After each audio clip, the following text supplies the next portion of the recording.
Coming up on Confidential, the tragic story that made a true hero. At that point, there really was no option. It was either take my leg and save my life or die. And the Smackdown is laid on the Far East. The most turbulent two people in the industry coming together for sake, raw fish, doing it how we do.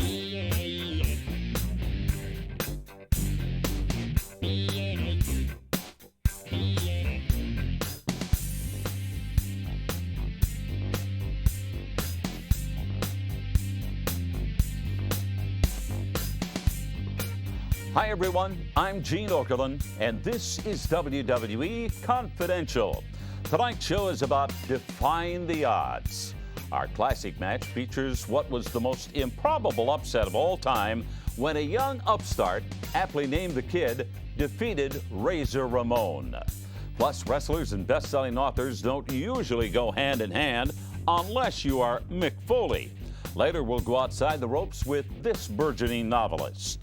But first up, when you use the term defying the odds, no one represents that better than Zack Gowen.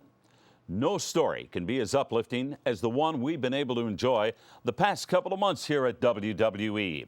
Zack is an amazing 20-year-old who had faced more adversity in his life by the age of 9 than most people do in their entire lives. But as we're about to find out, Zack Gowen has never and will never let anything slow him down. What motivates me is being the first to do something. That's what drives me. What excites me most is blowing people's mind, showing them something they've never seen before.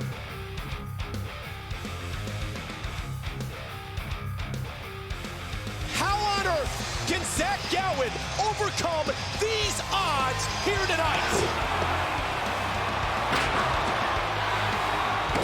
Brock Lesnar, the champion! Wait a minute! It's Kurt Angle!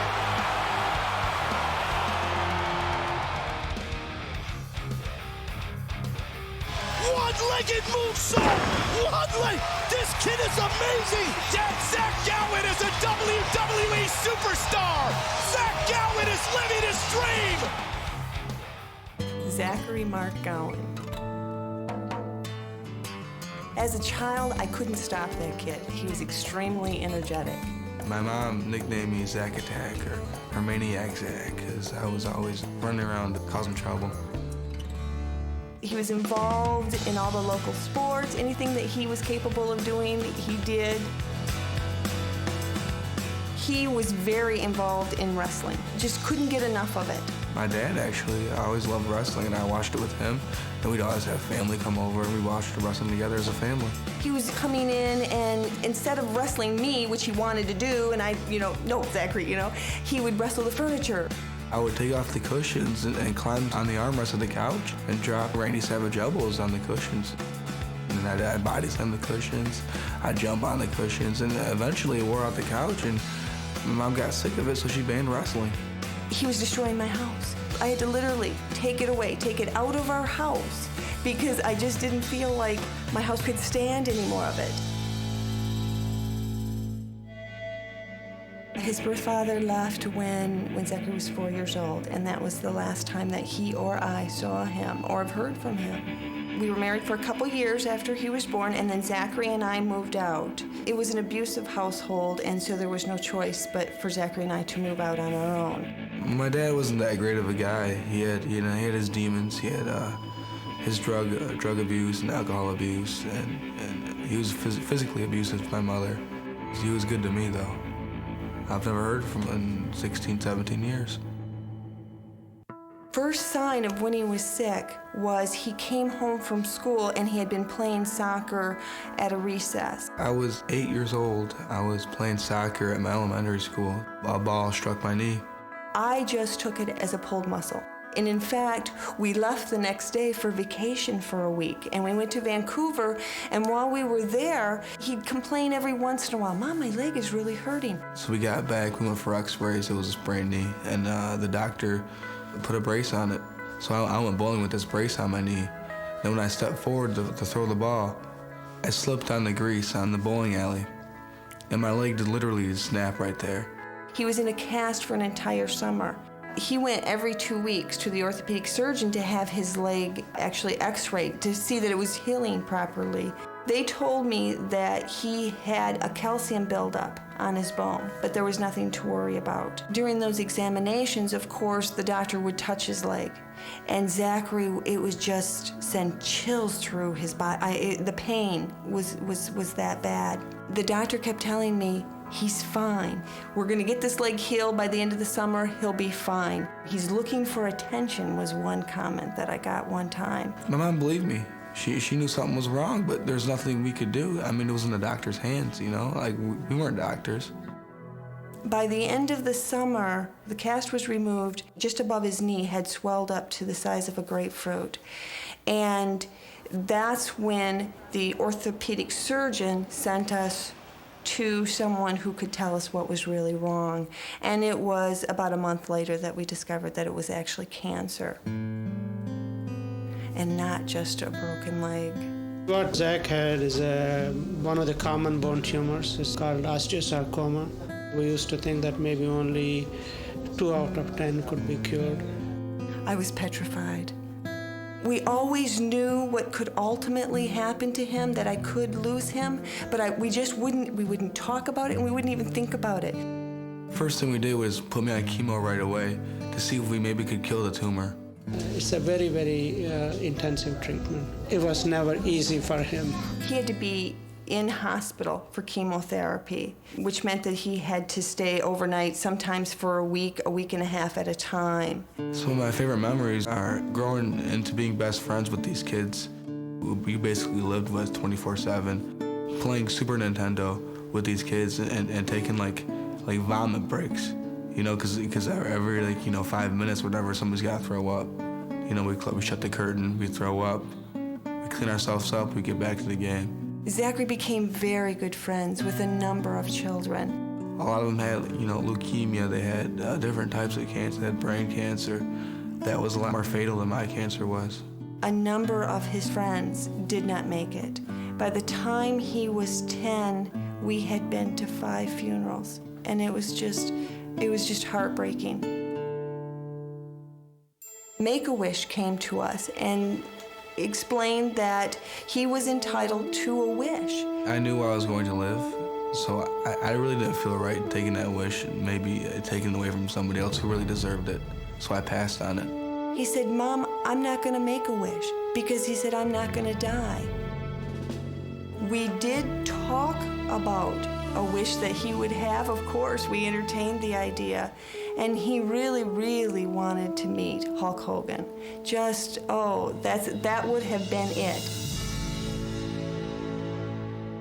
Chemotherapy just was not reducing the size of the tumor. We had to move quickly because that type of cancer, osteogenic sarcoma, will move to your lungs. It's the next place that it attacks. So there was really nothing they could do outside of the amputation. The doctor told my mom tried to tell me.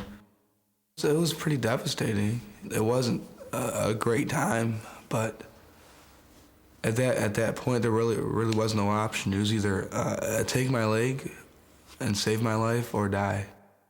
I remember the night before the surgery, we went out to Red Lobster, me and my family, and then we saw the Addams family. The day of the amputation was definitely the hardest day. There's no question. It was very difficult. Oh, I wouldn't go back there for anything.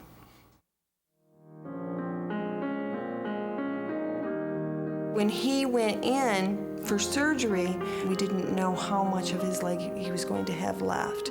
That was unsettling, obviously, for Zachary, because his first question when he woke up after surgery was, "Mom, do I have my hip?" They were able to save his hip, and they left 8 centimeters of his left leg. So he's got a very, very short stump, which if you see him walk, he walks with a bit of a limp, and that's only because of his stump being so short, and he has to really work. He has to really think about what he's doing when he walks. Still to come? I just had my leg amputated. I've had 3 months of chemo. I just want to be left alone. But up next, while some stars choose to shop, Others choose to chop. I'm off the hook. I'm a next Benny Hanna. I'm a next Wolfgang Puck. Welcome back to Confidential. This portion of the program is brought to you by JVC's Tower of Power, Real Logic, Real Turbo, Real Loud, by Columbia Pictures, SWAT, in theaters August 8th, and by Big Mother Truckers. When redneck truckers get behind the wheel of big rigs, get out of the way. Last week, the superstars of Smackdown unleashed themselves, in the Far East that is, as they embarked on a 4-day, 3-city tour. The Smackdown stars arrived in Bangkok, Thailand, wowing a sold-out arena, then moved on to more sold-out crowds in Japan, where they performed 2 shows in Yokohama and another in Kobe. While the highlight of the tour was 4 successful shows and the unbridled energy of the crowds, there was a little bit of time for sightseeing. And whenever Tori Wilson has free time, she manages to squeeze in a little shopping.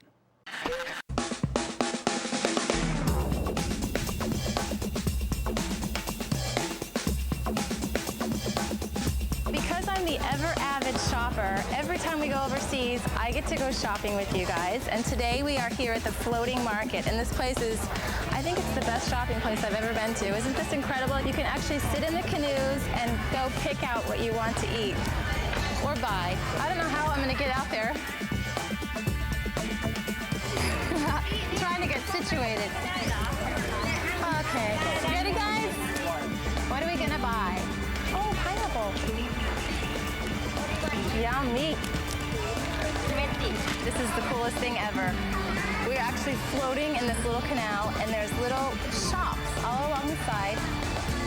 They stop whenever we want them to stop, and we can just buy whatever we want. Here we go. Nice. Okay. No. Do you like it? Okay. What kind of purses do you have? Oh, that's nice.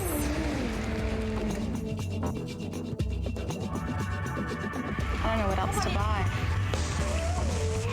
We passed the snake, and I'm feeling really gutsy. So I'm gonna hold the snake. Unless it's the kind of snake that bites you, then I might take it out. Oh my God. Oh my God. This is so crazy. I feel like the snake woman. It's very unique because it's all just total Thailand right here. It doesn't get much better than this. I got to hold a snake. I got to drink fresh coconut milk. Buy lots of really cool souvenirs. These are all my goods from the Thailand Floating Market. Lots of good stuff in there. I don't know how I'm gonna get it home. Not many people can say, let alone that they've been to Thailand, but also that they've been to a floating market in Thailand. It's a true experience to be able to see what their culture really is like. How many times do you ever get to go shopping in a canoe? While that was unique to the Thailand experience, nothing says Japan like a good sushi restaurant. But would Matt Hardy and John Cena enjoy their cultural experience as much as Tori? That's what we do. Here we go, man. We're gonna do this right here and now. The most turbulent 2 people in the industry coming together tonight for sake, raw fish, doing it how we do. We getting ready to put a little thugonomics and a little matitude, or a little matanomics and thuggitude all up in this Japanese restaurant, if you know what I'm saying. V1. Shoes off, man. Yes. I can leave right here. Nobody's gonna jack these. Everybody's cool. These shoes safe? You got it on lockdown. These are like. Oh, okay, thank you. No, it's cool. No, don't touch it. My feet stink.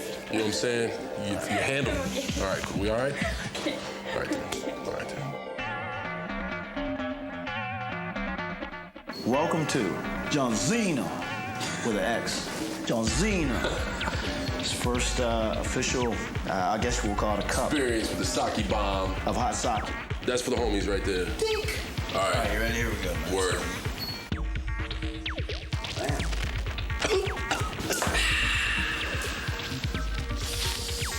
In the land of things that taste good, that just doesn't work for me. It just tastes like hot garbage.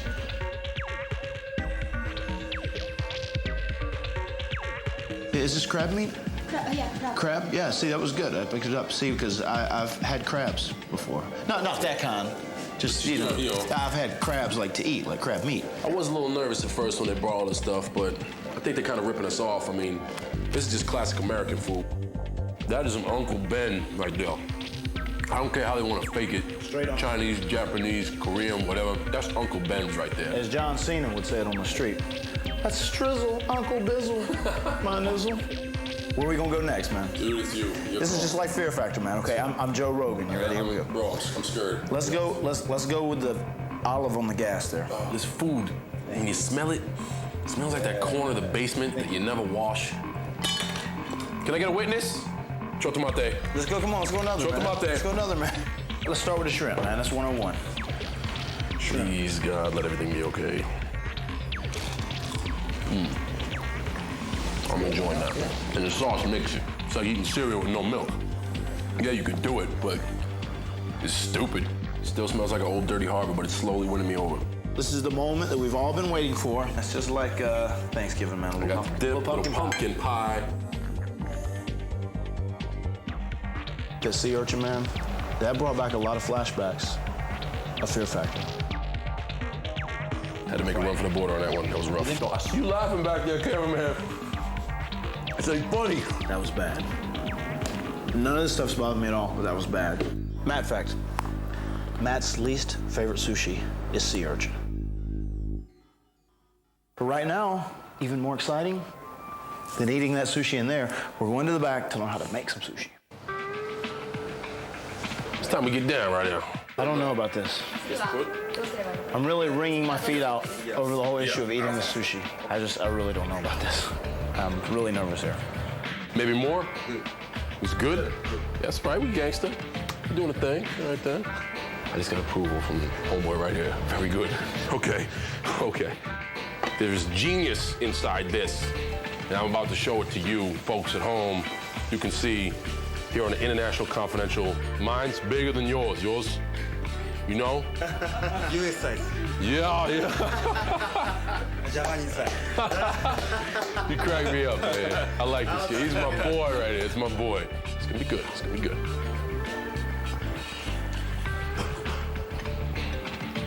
It's great. It's great. A+.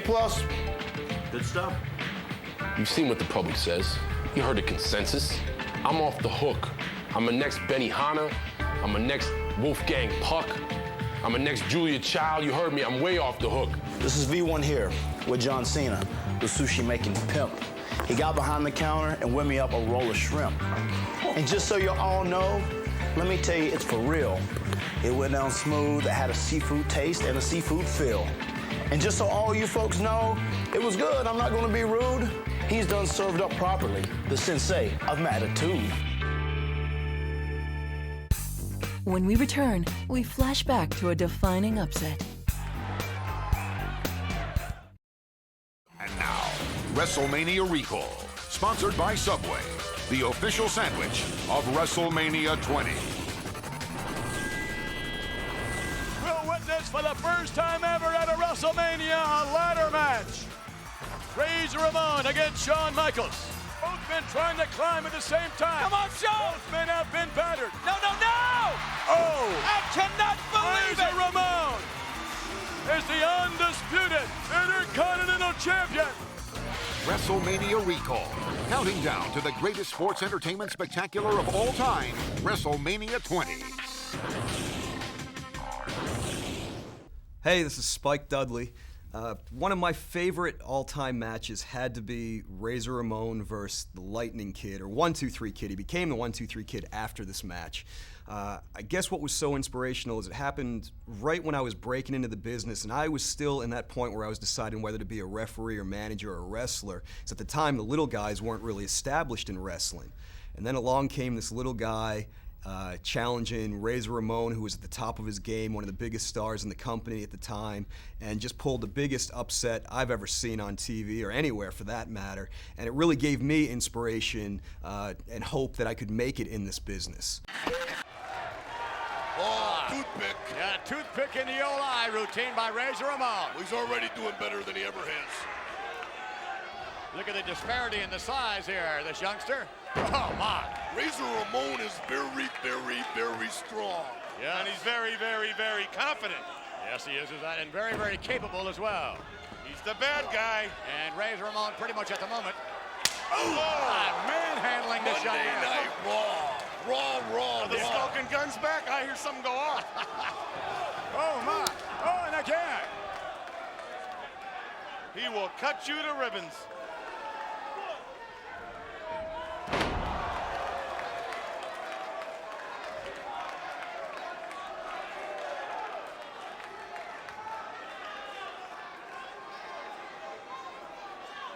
If nothing else, the kid just broke the pole vault record on that. Yeah, he may have, huh? Do you think that was the surprise Alfred was talking about? It's gotta be. Well, it certainly was at his fourth wife, as you made reference to earlier.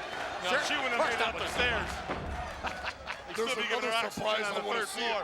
Heenan, you're coming a little frazzled. He's uncut, that's what he is. I'm raw. And Razor Ramon missing in the roundhouse and catches this youngster, and he's really punishing this young man. Watch this move. Oh, my! I'll tell you what, the kid made a great move right there. Unfortunately, the other half didn't go his way. I guess not. Razor's just about ready to tear him in half.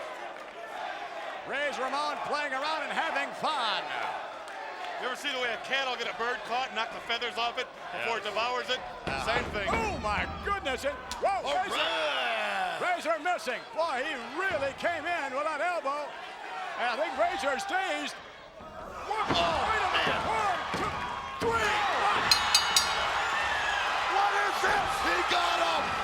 He got him. Can't believe he beat Razor Ramon. Look at He beat Razor Ramon. He beat Razor Ramon. Razor Ramon got beat. He got beat. An announcement. He recorded this. He got beat. Razor Ramon. It's all right. He got beat. When we return, Zack Gowen moves past his tragic circumstances to generate a story of triumph. There's never been a one-legged wrestler. But then again, that almost drove me harder. And now, the WWE Rewind is brought to you by Snickers Cruncher. Looking for a satisfying crunch? Grab a Snickers Cruncher. I can't tell you how proud I am to become the newest Smackdown superstar. Oh, vengeance is mine. Oh, yes, it is. You see, you're going to have your first official match with the most ruthless two-legged SOB, me. Many people believe that Zack Gowen has no chance against Mr. McMahon tomorrow night at Vengeance. But that's nothing new for Zack. People have been doubting him his entire life. But he'll never use the loss of his leg to cancer as an excuse not to achieve. I just had my leg amputated. I've had 3 months of chemo up to that point. I was feeling like crap. I just wanted to be left alone. I remember the first night they made him get out of the bed. It was a male nurse, and he literally had to pick up my son and sit him in a chair. The day after, they made me get up and walk with a walker. And I was in so much pain at that point that I wanted nothing to do with that. But the doctors and the nurses and my mom, they all talked me into it, and they all supported me. And then, so by the next day, I was up and hopping around. Started talking about his leg, what we could expect. You know, it was just, we were just moving on. See ya. Hi, Zack. How you doing? Very good. How are you? Welcome back. My goodness, look at this. I get a hug, don't I? You betcha. When they called and they said you're wrestling, I said, but he's so skinny. Yeah. Here's Zack in first grade. His house, I don't know if you've had a chance to see it, was right out the door and then across the street. We would go over there and see him, you know, while he was recuperating. He came back to us with his artificial leg and a crutch and a cane and so on. Didn't stop him a bit. I was fitted for a prosthetic about a month after the surgery, and I hated it. It was so uncomfortable for me. I liked hopping around in crutches. That's what felt natural for me. It took months to get used to. The hardest thing to do was walk. When he came back, however, he would speak to different classes. He would take his leg off, he'd show them how it works, and was very open about what had happened and how he functions. We were amazed at how quickly he adjusted to the artificial leg. He would be taking off as fast as you can imagine across the playground really early on.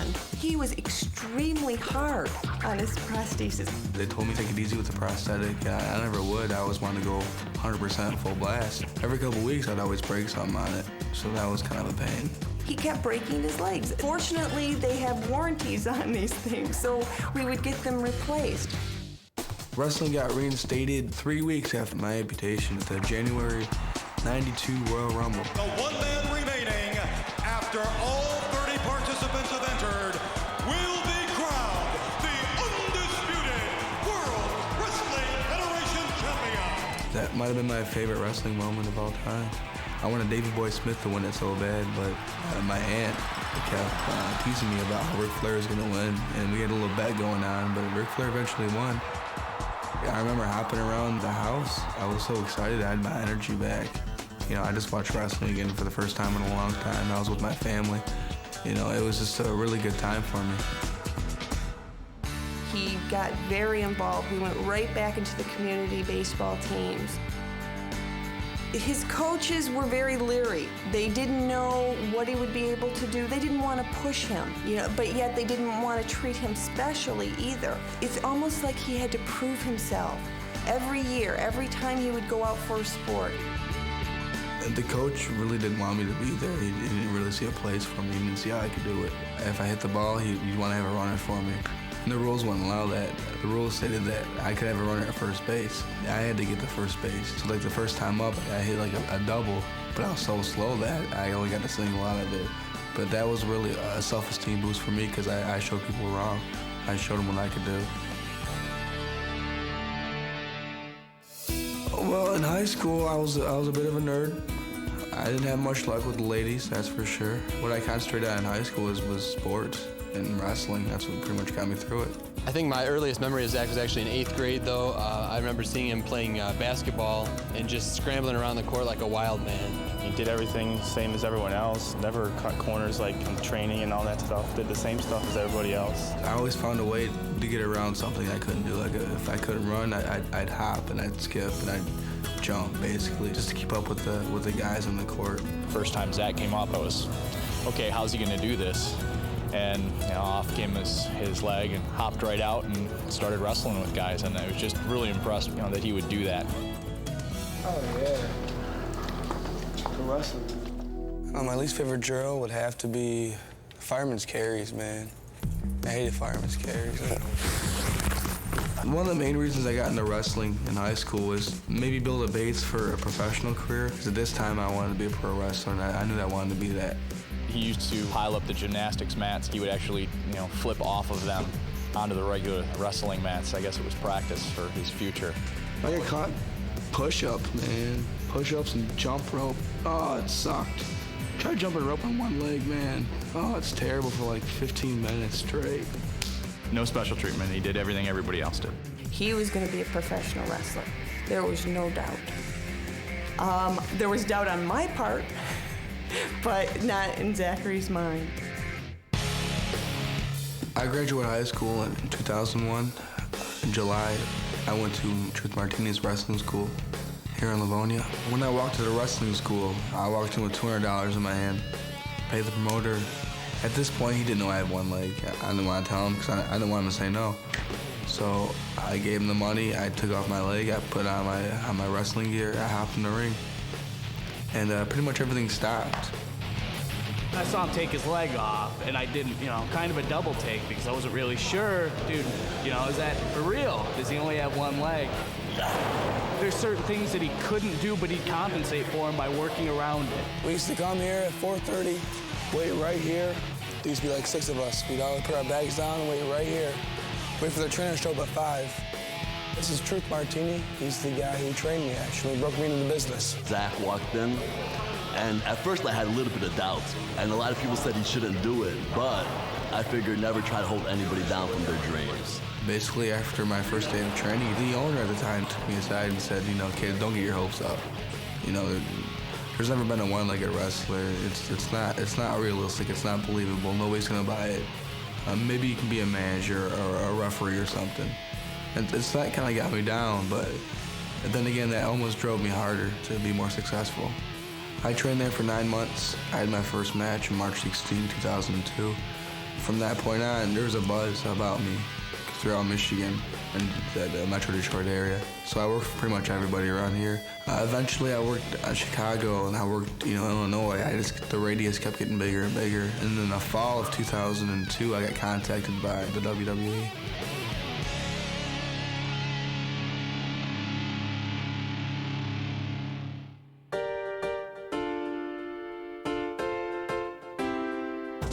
If I hadn't been through what I've been through, there's no way I'd be where I'm at right now.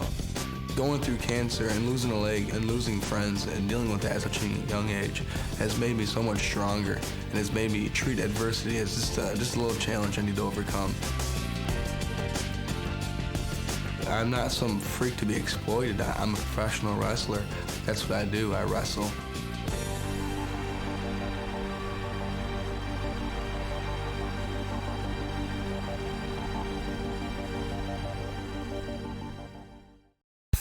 Up next, Mick Foley straight shoots on wrestling, writing, and the coach? I know Katie Couric. I've been interviewed by Katie Couric. I know Katie Couric. Mick Foley is garnering all sorts of acclaim for his latest work, Tatum Brown, the hardcore legend's first foray into the world of fiction. Mick's been receiving all sorts of press for his latest literary effort and is even spotlighted in the current edition of Entertainment Weekly. Their feature story gives insight to an author who is being compared to the likes of J.D. Salinger and John Updike, both Pulitzer Prize-winning scribes. Not exactly what you'd call bad company. But what else is there to know about the author/cult wrestling hero? We sat down with Mick and asked him a variety of questions, including where he gets all of those snazzy clothes.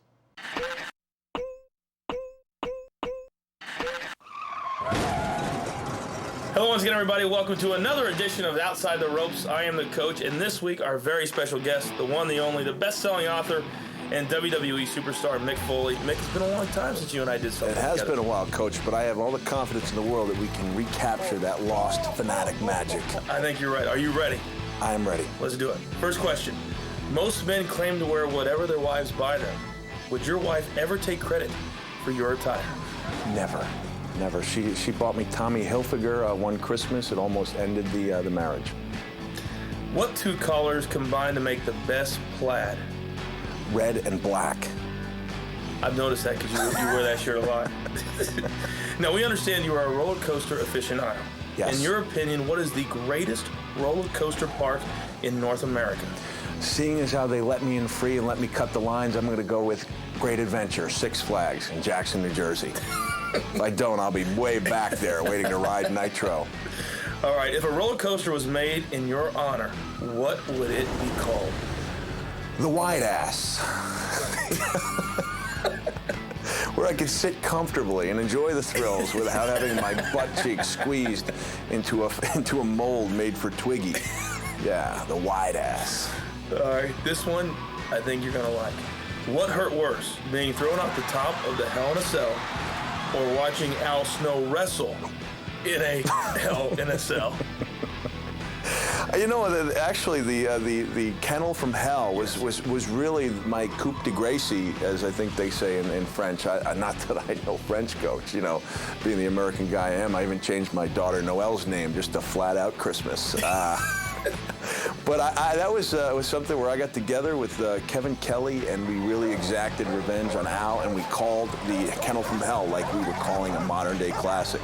So it didn't hurt me at all to see Al Snow in there. It actually made me happy because he asked me not to use that against him, and he felt so bad about it that I let it go for about 3 years and then hammered him hard. You like hammering Al Snow hard? Well, don't take that out of context, Coach, but I do like trumping him. All right. Well, your latest novel is entitled Tatum Brown. Yes. And is named after the book's main character. How many people named Tatum do you actually know? Nobody. Nobody. And if I'd known that half the country would mispronounce it as Tatum, the name of the book would be Bob Brown. All right, now one of your signature catchphrases is, of course, have a nice day. Yes. Could you give us one, please? Have a nice day. Cool. Now, does Tatum Brown have a signature catchphrase? Yeah, he does. It is, hand me those condoms, you little muskrat. All right, next question. Now, your mom passed her love of reading and storytelling on to you. Yes. Tell us, do you have a favorite author and or quote? Yes. I have a favorite author, and his name will come to me shortly. Let me go with John Irving, okay? And let me go with, quote, win, Rocky, win. I know it was a movie, but anything that inspires me to go out jogging has got to be a good quote. It's got to be a miraculous quote. A miraculous quote. And I'll tell you, for the 200 yards that I lasted before I decided to do something else with my life, I was moving, Coach. Well, I will tell you, inspired. you look like you're in much better shape. I am in better shape. I wasn't looking at the white ass, though. I was just... No, it is narrowed quite a bit. Yes, I don't know if you saw that. You know, by the way, I still haven't got over the fact that you called me not Katie Couric. Well, That Coach, hurt Coach, a couple of years ago. I know Katie Couric. I've been interviewed by Katie Couric. You are no Katie Couric. Next question. Do you think the whole concept of the Austin Powers movies, Mike Myers, playing multiple characters, was a ripoff of the Three Faces of Foley? Not as much of a ripoff as the Hurricane entrance video, which was taken straight out of the Dude Love library. But just so you know, not only does The Rock cut me a check for 10% of his movie earnings, but Mike Myers.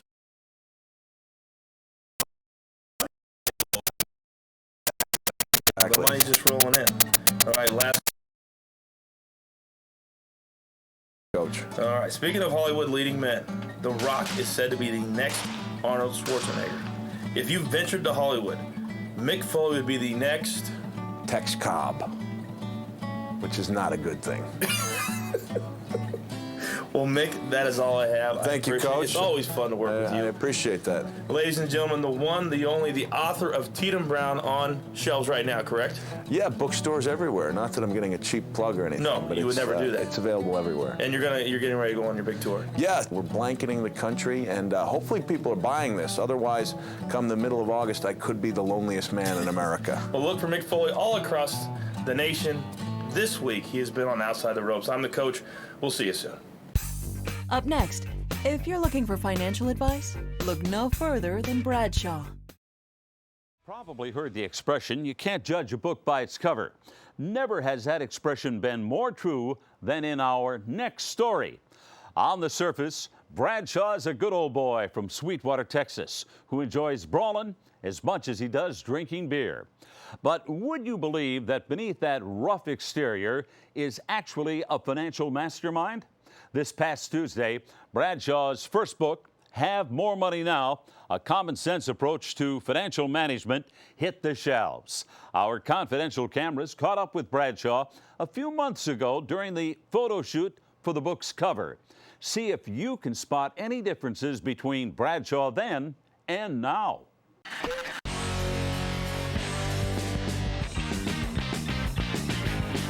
My book is a everyday man's guide to finance. It's not something that some guy with a PhD has written a doctoral dissertation about. I'd read so many financial books that are so boring and so tedious, and I was wanting to read it.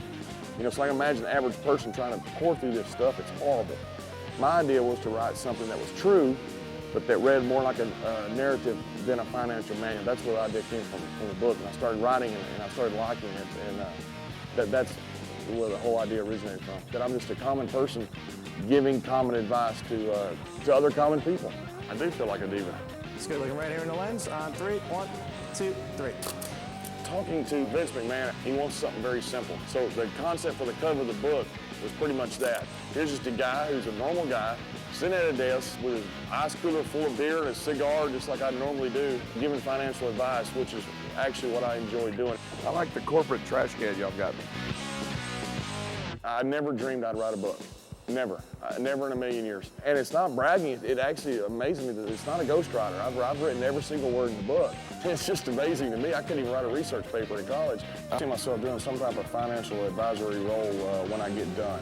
I really enjoy telling people about what to do and knowing that their life's going to be better because of that. The clothesline from hell or the 20% return, that's a hard question but an easy answer. My true passion is wrestling, and the only reason I get a chance to invest is because of wrestling.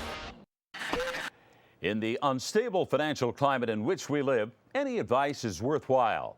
And Bradshaw, be he blonde or brunette, certainly has a proven track record. Tomorrow night, Bradshaw shifts his focus from finances to another thing he does well, fighting. Tomorrow night, live from Denver, Colorado, it's vengeance, as the Smackdown superstars take center stage live at 8 o'clock Eastern, 5 Pacific. We hope you'll join us for what promises to be an exciting evening. That's all for this week. Remember, if you see and hear it here, it's confidential.